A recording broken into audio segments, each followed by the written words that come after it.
Hi guys, Sandy from the Paddle School here. In this video, we're going to talk about the different types of spin you can hit and when you should be using them. Now, if anyone's coming from a racket sports like myself, it can be very confusing, especially when you start in paddle, because the times you use spin is different in paddle. So in this video, we're going to kind of clear that up and give some common guidelines of when you should be using those spins. But if you haven't subscribed already, please hit the subscribe button, because that shows me that you're really enjoying this type of content.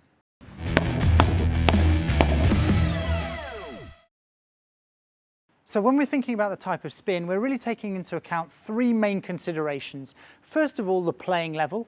Secondly, the point situation, what's happening in the point. And thirdly, the ball characteristics. Now, when we're talking about ball characteristics, I'm talking about the height of the ball, the speed of the ball, the spin, the depth and direction of the ball. So those will all have a factor on which type of spin you can hit. So when we're talking about player level, we're talking about from beginner to high intermediate level, which covers the majority of players, especially at the recreational level. And when we're talking about point situation, we're going to talk about the back of the court. So we're not talking about the overheads, the vibra, the topspin smash, things like that. We're just talking about hitting spin with your ground strokes. So you're at the back of the court, your opponents are at the net. So the main considerations come to the ball characteristics. So the first characteristic is the height. So anything that is contact height from chest or above, you can be aggressive and hit slice on that ball coming down the ball. Relatively low risk, even though you're going down the ball because it's a bit higher. Anything from chest to knee level, you want to try and hit flat. Now later in the video, we're going to talk about topspin, but the majority, especially if you're learning, you should be trying to hit flat on those balls. The second characteristic is the speed. Now, if it's a fast ball, it's difficult for you to hit slice on, and then you should be using flat. So a slower ball is a good one to hit that slice.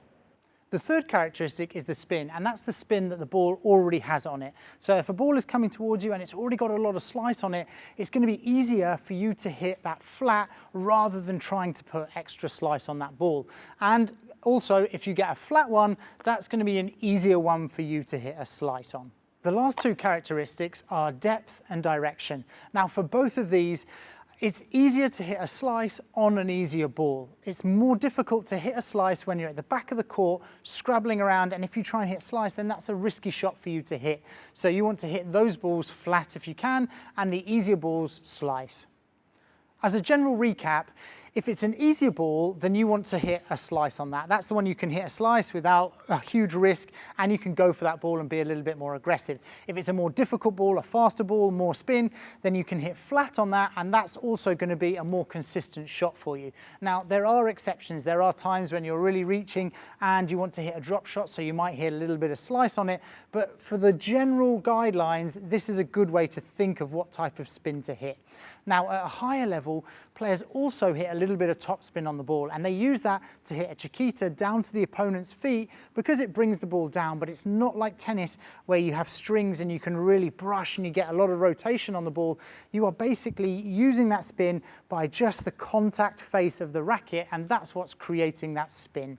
This is a good recommendation for hitting all of your spins, particularly when you're learning.